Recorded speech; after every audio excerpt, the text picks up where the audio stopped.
Como una continuación del tema de correlación, presentamos ahora algunos ejemplos de aplicación.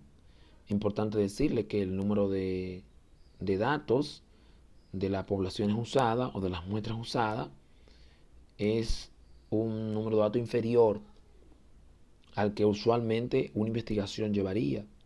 Por ese motivo, hago la aclaración porque en estos ejemplos solamente veremos el proceso completo con un conjunto de datos pequeño que luego será el mismo proceso que se utilizará para un conjunto de datos más grande. El ejemplo que vamos a comentar ha sido tomado de la página superprof.es y dice de la siguiente forma: en una empresa de transporte trabajan 4 conductores.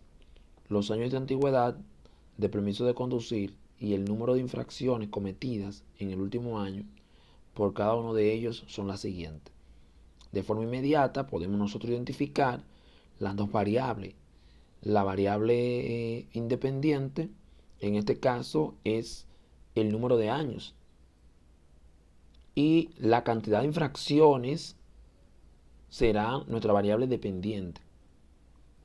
Entonces, los autores han puesto años X, infracciones Y. Lo correcto sería decir número de infracciones, número de años. Se nos pide calcular el coeficiente de correlación lineal e interpretarlo. Entonces, lo primero que haremos es colocar los datos en una tabla. Importante decirles que esta tabla puede ser perfectamente Excel.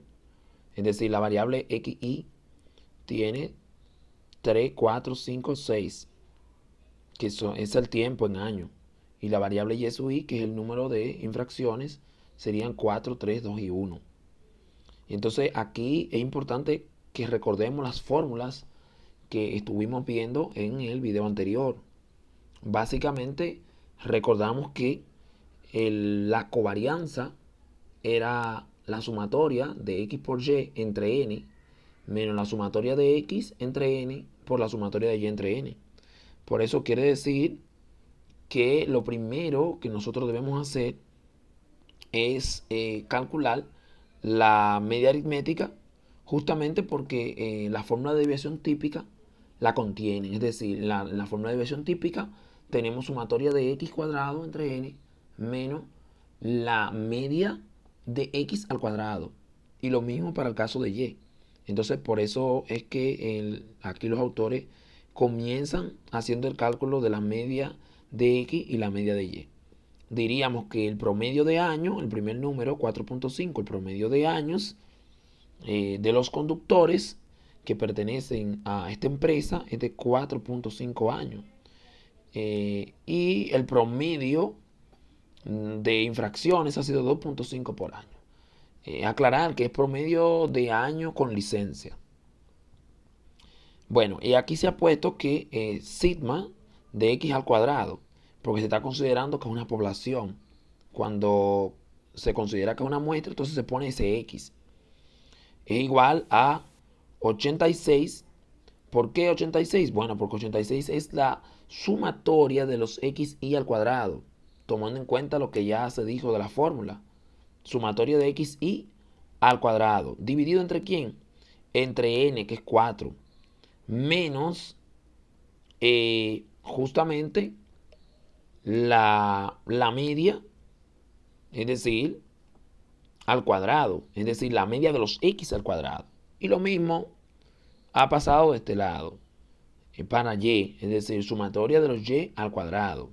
Vemos la columna y sub i al cuadrado. Entonces la sumatoria, que es bien sencillo de hacer esto en Excel, que es 30 dividido entre 4 menos 2.5, que es la media de y elevado al cuadrado, nos da 1.25.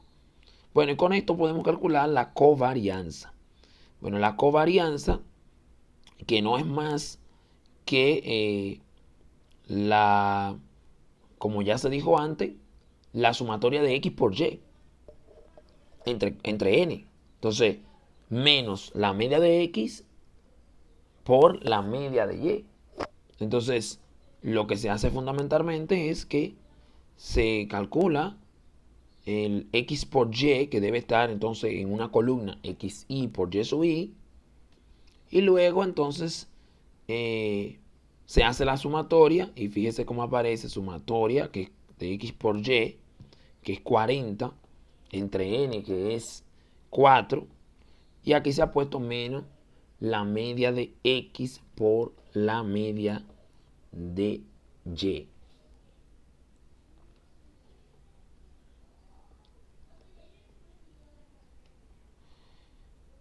En la fórmula no aparece media de X y media de Y. Y es importante aclararlo. Aparece sumatoria de X entre N y sumatoria de Y entre N. Pero eso es media de X y media de Y. Y es importante tomar eso en cuenta.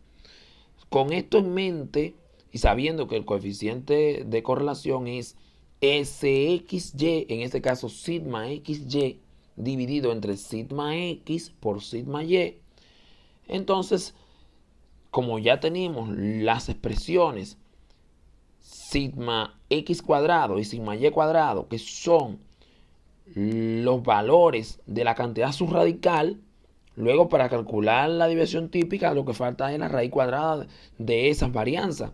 Entonces, bueno, menos 1.25, que es el valor de la covarianza, dividido entre la raíz de 1.25 y la raíz de 1.25, que han sido las covarianzas que tenemos para X y Y respectivamente.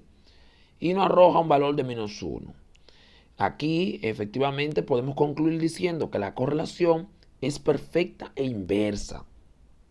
Porque claramente la pendiente de la recta, si representamos los datos, se va a ver claramente que la pendiente de la recta es negativa.